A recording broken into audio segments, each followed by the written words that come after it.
Topic of discussion रहेगा वो रहेगा गायनेकोलॉजी कैंसर्स।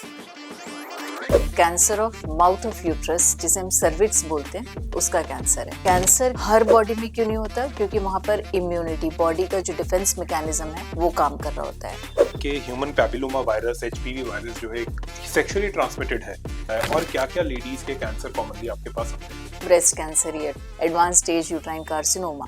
समय रहते तो रोक सकते हैं, बहुत ज्यादा कैंसर एडवांस में हो जाता है तो इसको रोकना बहुत मुश्किल हो जाता है और पेशेंट की कंडीशन बहुत नाजुक हो जाती है। तो ये समझना है कि ये सर्वाइवल रेट इतना कम क्यों है।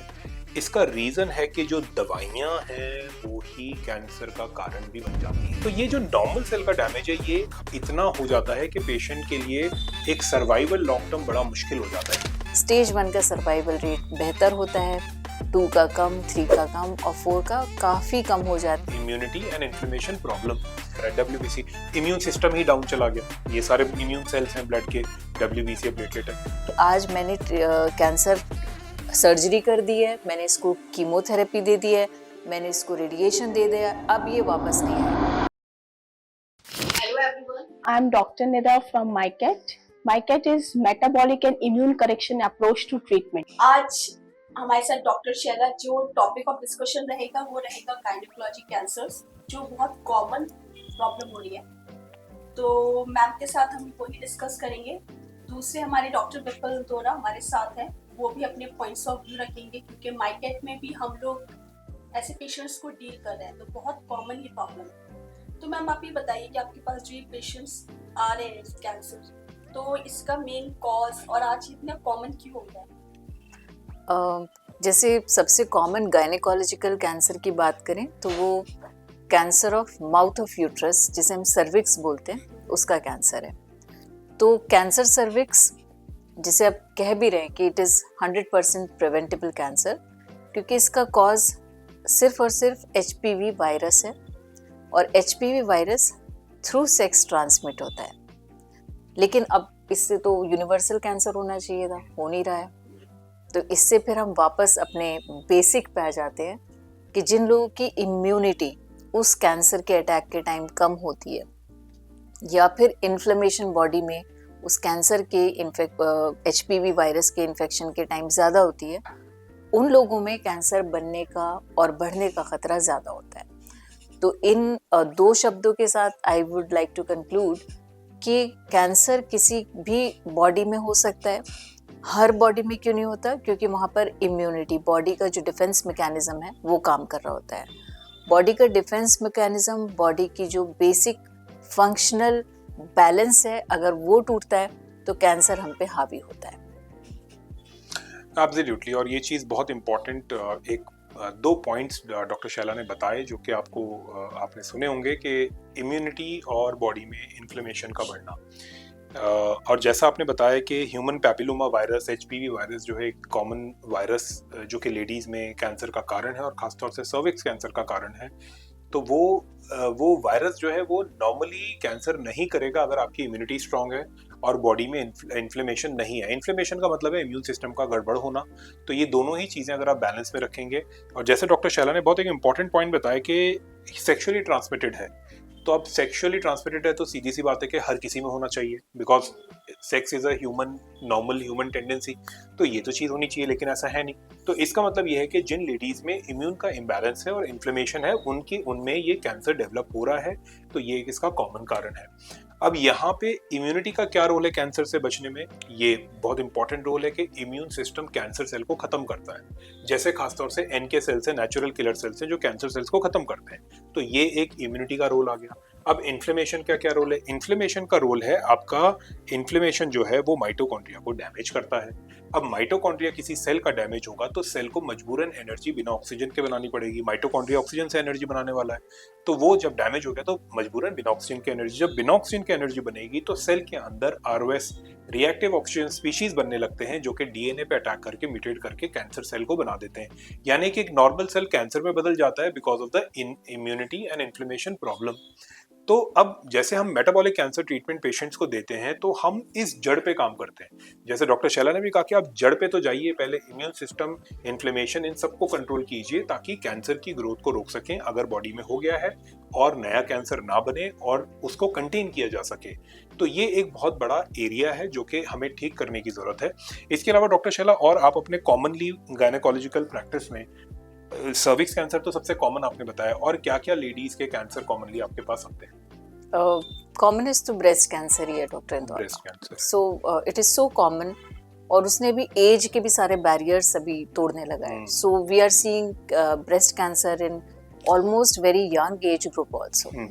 फिर दूसरा ओवेरियन कैंसर, ये बड़ा साइलेंट डिजीज होता है क्योंकि पेल्विस में ओवरी छोटी सी होती है, 2.5-3 सेंटीमीटर की, और उसको बढ़ने के लिए बहुत सारी जगह होती है। तो बड़ा सैड पार्ट है कि ओवेरियन कैंसर हमें थोड़ा सा एडवांस स्टेजेस में ही जाके पता चलता है क्योंकि इसके कोई लक्षण नहीं होते हैं। और एंडोमेट्रियल कैंसर यानी कि यूट्रस का कैंसर भी अभी हम उसकी जो सर्ज देखते हैं, पहले जब हम पढ़ते थे तो यही पढ़ा था कि वेस्टर्न वर्ल्ड में ज़्यादा कॉमन है। अभी इंडिया में खुद इतने सारे केसेस आने लगे। Last week only I had advance stage uterine carcinoma. तो उसमें भी मेन प्रॉब्लम है कि females keep on ignoring their health. Bleeding ही तो है, ज़्यादा हो रही है, किसी से बताएंगे नहीं, खुद ट्रीटमेंट नहीं करेंगे, और टेस्ट की तो बहुत दूर की बात है। सो ये इसलिए भी ज़्यादा अब एडवांस स्टेजेस में मिल रहे हैं because ladies have a tendency to ignore their health. जब तक की बात खून चढ़ाने तक नहीं आ जाए तब तक एनीमिया पे ध्यान नहीं जाता है, जब तक की बात हॉस्पिटलाइजेशन पे नहीं आ जाए तब तक अपना जनरल बॉडी चेकअप भी नहीं कराएंगे। बहुत इंपॉर्टेंट पॉइंट है ये, और बहुत आपने एक बहुत अच्छा पॉइंट डॉक्टर शैला यहाँ पे एक बताया, और आप सभी लोग जो सुन रहे हैं आपको ये चीज़ जानना बहुत ज़रूरी है कि अगर एक ब्लीडिंग रुक नहीं रही है, बहुत ज़्यादा हो रही है या कम भी हो रही है लेकिन लगातार हो रही है, तो वो एक साइन ऑफ वरी, एक साइन ऑफ कंसर्न होना चाहिए। चीज़ों को छुपाएं नहीं, चीज़ों को एटलीस्ट डॉक्टर से तो डिस्कस करें। ठीक है, हम ये जानते हैं कि आप शायद किसी फ्रेंड्स को, फैमिली रिलेटिव्स को नहीं बता सकते, लेकिन कम से कम एक डॉक्टर से एक साइलेंट विजिट जा करके, सीक्रेट विजिट ले सकते हैं कि भाई आप हमें ये प्रॉब्लम हो रही है, हमें बताइए। क्योंकि टाइम रहते ये चीज़ें देखो, और एक बहुत इंपॉर्टेंट एस्पेक्ट ये भी है कि कैंसर बड़ी साइलेंट डिजीज है, चुपचाप होती है, और जब होती है तो नॉर्मली ज्यादातर ये देखा गया है कि कैंसर या तो स्टेज 4 या स्टेज 3 पे आके पता लगता है, स्टेज 1 और 2 को तो पार कर चुका होता है। तो अगर आपको किसी भी तरीके का सिम्टम अपने बॉडी में नजर आ रहा है जो कि यूजुअल नहीं है, जो कि नॉर्मल नहीं है और बाकी लेडीज में नहीं होता है, हेल्दी लेडीज में, तो आप जरूर विजिट कीजिए एक मेडिकल एक्सपर्ट को, ताकि आपको टाइम रहते चीजें पता चल जाएं, एंड जो है आपको एक सही गाइडेंस मिल जाए। समय रहते तो रोक सकते हैं, बहुत ज्यादा कैंसर एडवांस में हो जाता है तो इसको रोकना बहुत मुश्किल हो जाता है और पेशेंट की कंडीशन बहुत नाजुक हो जाती है। जो कैंसर हो जाता है क्योंकि एडवांस मोस्टली लेडीज में ये होता है कि वो इग्नोर कर रही होती है अपनी हेल्थ को, तो मोस्टली ये होता है कि वो एडवांस स्टेज पे जाके पता चलता है। तो उस टाइम पे जाके क्या लाइफ एक्सपेक्टेंसी, क्या सर्वाइवल रेट उनका रहता है? देखिए, कैंसर का अगर मैं ऑनेस्टली बोलूँ तो हमारे पास कोई क्योर नहीं है। जो जितना वो बढ़ चुका है उसका हम स्टेजिंग करते हैं, वो जितना बढ़ गया उसकी स्टेज है 1 2 3 4, और उस स्टेजिंग के जो ट्रीटमेंट ऑप्शंस हैं, प्लॉजिबल ट्रीटमेंट ऑप्शंस हैं, उसके हिसाब से कोई भी डॉक्टर उसका एक सर्वाइवल रेट कैलकुलेट करके देता है कि अगर हम स्टेज 1 में ये बेस्ट ट्रीटमेंट ऑफर करते हैं तो हम 5 ईयर सर्वाइवल रेट 80% तक मान के चलते हैं कि 80% of the people will survive till 5 years of age more. Nobody says कि ये आज मैंने कैंसर सर्जरी कर दी है, मैंने इसको कीमोथेरेपी दे दी है, मैंने इसको रेडिएशन दे दिया, अब ये वापस नहीं आएगा और अब ये इंसान कैंसर फ्री है for ever in his life या हर लाइफ, और अब ये वापस जितना इसकी नॉर्मल लाइफ एक्सपेक्टेंसी थी उतना जाएगा। So we always calculate 5 year 10 year survival rate, और तभी वो कैलकुलेट करके वो स्टैटिस्टिक्स के हिसाब से बताते हैं। जो स्टैट्स हैं वही हम पेशेंट को एक्सप्लेन करते हैं।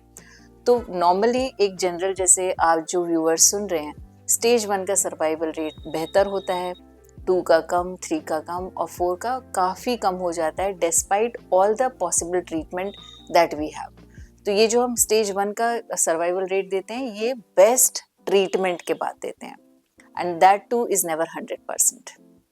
एब्सोल्युटली। और ये चीज़ जो डॉक्टर शैला ने आप लोगों से बताया कि 5 इयर्स का एक मैक्स सर्वाइवल रेट होता है अगर आप एडवांस स्टेज कैंसर पे आए हैं, और ये भी मैक्सिमम है। मतलब नॉर्मली हम पेशेंट्स को ही देखते हैं कि ऑन्कोलॉजिस्ट से भी पेशेंट बात करके आते हैं अपने कैंसर डॉक्टर से, तो बोलते हैं कि फ्यू मंथ्स या 1 साल या 1.5 साल या 2 साल, ये बहुत ही कॉमनली हम देखते हैं अपने जो हमारे पास में पेशेंट्स आते हैं। और आपको ये समझना है कि ये सर्वाइवल रेट इतना कम क्यों है।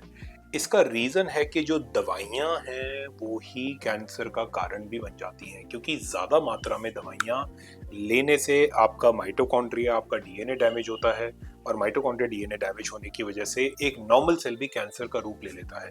तो ये एक बहुत बड़ा फैक्टर है, प्लस बहुत एक्सट्रीम कॉम्प्लिकेशंस जो होते हैं, क्योंकि प्रॉब्लम ये है कि कीमोथेरेपी, रेडियोथेरेपी, टारगेटेड थेरेपी ये सिर्फ कैंसर सेल को ही नहीं खत्म कर रहा है, ये आपके नॉर्मल सेल को भी डैमेज कर रहा है। अब होते हैं कि नहीं होते नॉर्मल सेल डैमेज? अब आप देखिए, अगर आपको ऑलरेडी कैंसर की प्रॉब्लम है तो आप देखते हैं कि हेयर फॉल हो गया। अब हेयर सेल तो नॉर्मल थे, वो भी डैमेज हो गए।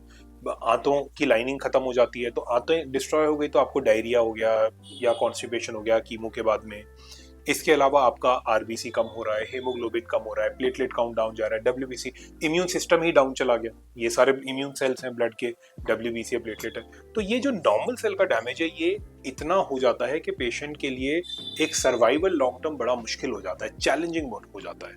आपका क्या कहना है इसमें? बिल्कुल, आई कम्प्लीटली अग्री। और अगर जैसे ये रेडिएशन और सेल जलाने की जो प्रक्रिया होती है और कीमोथेरेपी जो है, हाउ कैन वी बिलीव कि सिर्फ और सिर्फ एक पर्टिकुलर टाइप ऑफ सेल पे काम करेगी और दूसरे पे काम नहीं करेगी, अगर उसका काम ही डिस्ट्रॉय करना है। तो वो कहते हैं ना, गेहूं के साथ घुन भी पिसता है, so it is that way. Second is, as you said, I very rightly believe that कि उसने कुछ किया ना किया, माइटोकॉन्ड्रिया ज़रूर डैमेज किया। तो वो जो सेल के सर्वाइवल के चांसेस में भी 10-20 साल थे, उसने उसको तो डेफिनेटली बहुत कम पे लाया। और कितना कम पे लाया वो डायरेक्टली प्रोपोर्शनल है कि उसको कितना कीमोथेरेपी मिला और कितना रेडिएशन का डोज मिला। ये चीज़ बहुत ज़रूरी है, और ये आपको ये भी जानना ज़रूरी है कि जब भी आपके बॉडी में कैंसर सेल्स बनते हैं तो उसको आपको डिस्ट्रॉय करने के 2 तरीके हैं।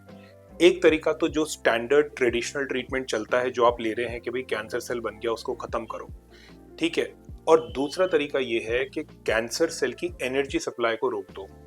तो अगर आप कैंसर सेल को ख़त्म करते तो कैंसर सेल को ख़त्म करने के लिए 3 तरीके: स्लैश काट के निकाल दो, बर्न जला दो रेडियोथेरेपी से, पॉइजन इट कीमोथेरेपी से पॉइजन कर दो। तो ये 3 तरीके हैं जो कि स्टैंडर्डाइज दिए जाते हैं। But the problem with the burn part and the poison part is कि वो नॉर्मल सेल को भी डैमेज कर रहा है। तो नॉर्मली मान लीजिए कि 10% कैंसर सेल डैमेज हुआ सपोजिडली, और 90% नॉर्मल सेल डैमेज हुआ, तो अल्टीमेटली डैमेज बहुत ज़्यादा हुआ। ये एक बहुत बड़ा फैक्टर है। अच्छा, दूसरा तरीका जो कि हम मेटाबॉलिक कैंसर ट्रीटमेंट में लोगों को समझाते हैं, फॉलो कराते हैं कि भाई कैंसर सेल की न्यूट्रिशन और एनर्जी सप्लाई को ब्लॉक कर दो। भाई एनर्जी तो चाहिए ही, एनर्जी सर्वाइवल के लिए नॉर्मल सेल को भी चाहिए। एनर्जी के बिना तो इस दुनिया में कोई जिंदा नहीं रह सकता। आप बात कर रहे हैं डीएनए की, मैं तो कह रहा हूँ डीएनए भी नहीं बनेगा अगर एनर्जी नहीं बनेगी, एटीपी नहीं मिलेगा।